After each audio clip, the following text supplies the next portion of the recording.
Hi everybody, welcome back to another CD Finds video. This Saturday coming up will be Record Store Day 2025. I have no intention of buying anything, but I will visit my local record store, which is about a 30-minute drive away, and I'll see what they have, some of their pre-owned stuff. I only seem to go to this record store once a year now because I go to vinyl record fairs every 6 weeks or so. So I've kind of discarded the record store and I just go there for Record Store Day. I may pick up the John Lennon Power to the People EP, but I'm just going there for the experience and to see how the store has changed since the last time I went there. I'll also be going to the Vinyl Record and CD Fair in Victoria Park. This is the holy grail of vinyl and CD fairs in Perth, Western Australia. Been going there since 2015. It's on every 6 months, and I'll see what albums, CDs. I get a lot of Elvis stuff at this fair, so we'll see what I pick up. Only yesterday at the thrift store, I found 7 Queen CDs. All of them are 2011 remasters, and one is a 1992 Greatest Hits compilation. So in this video, I'm going to show you what I picked up. This is very Queen specific. Hope you enjoy it. First up, we have Queen 2, second studio album by the band Queen. It was released on the 8th of March 1974 by EMI Records in the UK and Elektra Records in the US. It is significant for being the first album to contain elements of the band's signature sound on multi-layered overdubs, vocal harmonies, and varied musical styles.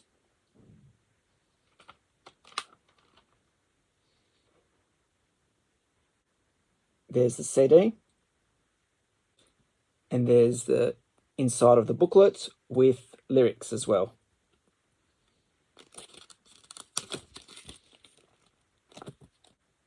Next up, we have Sheer Heart Attack, third studio album by Queen, released in November 1974.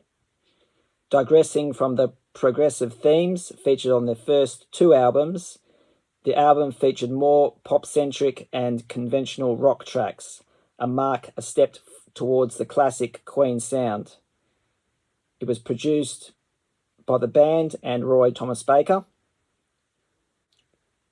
In 2010, the record company Universal Music announced that a remastered and expanded reissue of the album would be released in 2011 as part of a new deal between Queen and Universal Music, which meant the band's association with EMI would come to an end after almost 40 years. And this also features a bonus EP.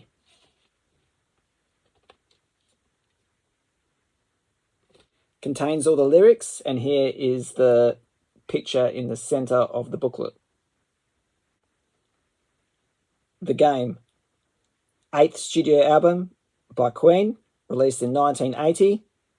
The Game features a different sound from its predecessor Jazz from 1978. The Game was the first Queen album to use a synthesizer.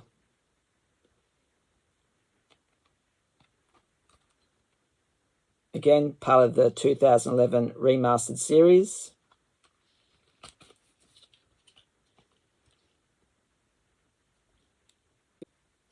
Flash Gordon is the first soundtrack album and 9th studio album by Queen, released also in 1980.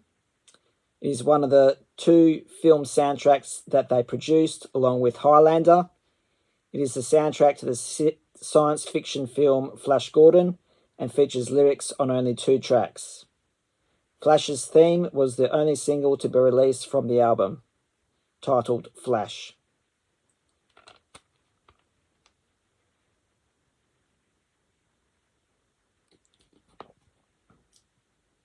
There's the center page in the booklet. Hot Space is the 10th studio album by Queen, released in 1982, making a notable shift in direction from their earlier work. They employed many elements of disco, funk, R&B, dance, pop and new wave music on the album. Combined with ongoing backlash against disco music, this made the album less popular with fans who preferred the traditional rock style they had come to associate with the band. Queen's decision to record a dance-orientated album germinated with the massive success of Another One Bites the Dust.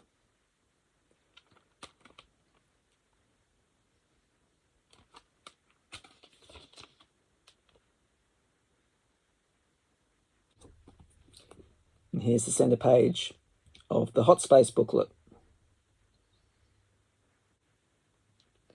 The Miracle is the 13th studio album by Queen, released in 1989. The album was recorded as the band recovered from Brian May's marital problems and Freddie Mercury's HIV diagnosis in 1987. Recording started in 1988 and lasted for an entire year. The album was originally going to be called The Invisible Men, but 3 weeks before the release, according to Roger Taylor, they changed the name to The Miracle. It was also the last Queen album with a photo of the band on the front cover. Here's the back. So the center page just has lyrics, so I'll just show you this photo here.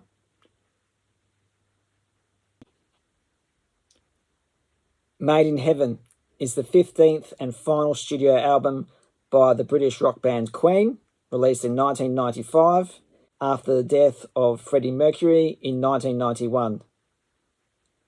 Following Mercury's death, guitarist Brian May, drummer Roger Taylor, and bass guitarist John Deacon worked with vocal and piano parts that Mercury recorded before his death, adding new instrumentation to the recording.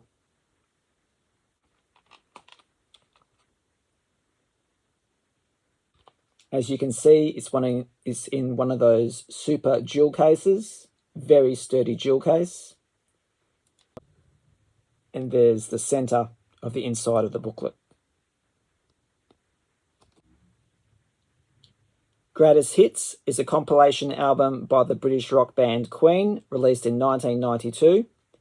There was no universal track listing or cover art for the album, and each territory's tracks were dependent on what singles had been released there and which were successful. In 1992, the US version of the album Classic Queen was released following the band's rekindled popularity in the nation. So this is the US 1992 version. For those in other countries, you received this. Queen Greatest Hits, originally released in 1981. Track listing is similar to both, but not identical.